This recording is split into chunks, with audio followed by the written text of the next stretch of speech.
Have you ever grown something hydroponically that you don't know how you got to where you are today? When did you start it? What seeds did you use? What was your water levels and your nutrients? In this video, we're gonna solve that problem.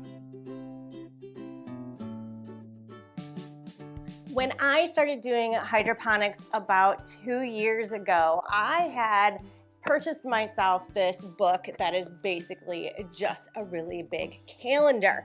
But what I did was use the calendar days to actually log what I planted where. I was using highlighter to determine what the EC or the nutrient levels of the plants were.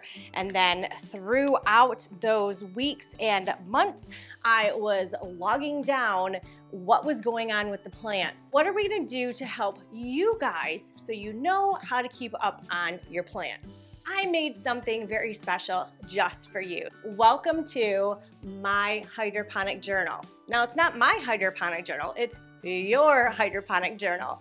This is going to help you keep track of everything that you planted. I made sure for my beginner viewers to put in the front a whole bunch of terms, how to read your meters, because I know when I first started, it was very confusing. I also give you a whole bunch of different plants and what their EC, electrical conductivity, or even the ppm, which is the particles per million. Some of you may be measuring that way, but in this book, you will understand why I encourage you to do it with the EC. It is not just for these tall hydroponic systems. It also works with your AeroGarden and your Hortez, even your deep water culture. What you're gonna do is you're gonna find these planting grids inside. If you have a full 30 unit, use this full grid. If you have a smaller unit, you're just gonna line out the smaller size. If it's 6 or if it's 8 holes, whatever your growing media or your net cups need, you can just outline it. You can name your different units. Then you're going to actually put in here what your starting nutrients are. So when you're first filling up a unit, are you starting this unit with a low nutrient level or a low EC reading? Or is it higher because certain plants want those higher numbers?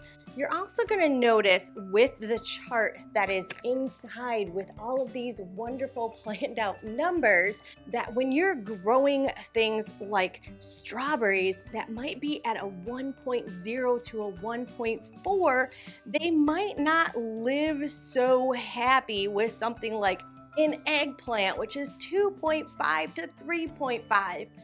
Did I say eggplant? Absolutely.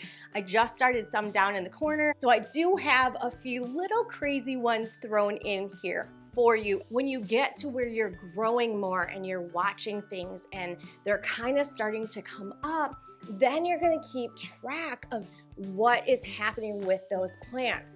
How many days to maturity when you're actually able to harvest.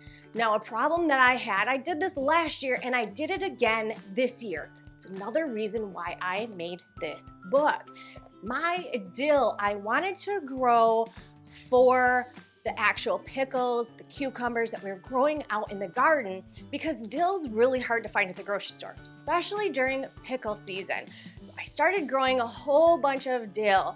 I am off on my timing. And now I have all this dill. I'm going to have to make something like a dill salt or some kind of a dill spice that we can use later just by dehydrating it. I really need to know how long that took to germinate to this point. If I'm journaling this and I'm logging it now, this year, saying this is when I planted it, this is when it's ready for harvest, guess what happens next year? I can go back into my journal and look at the last time I planted dill.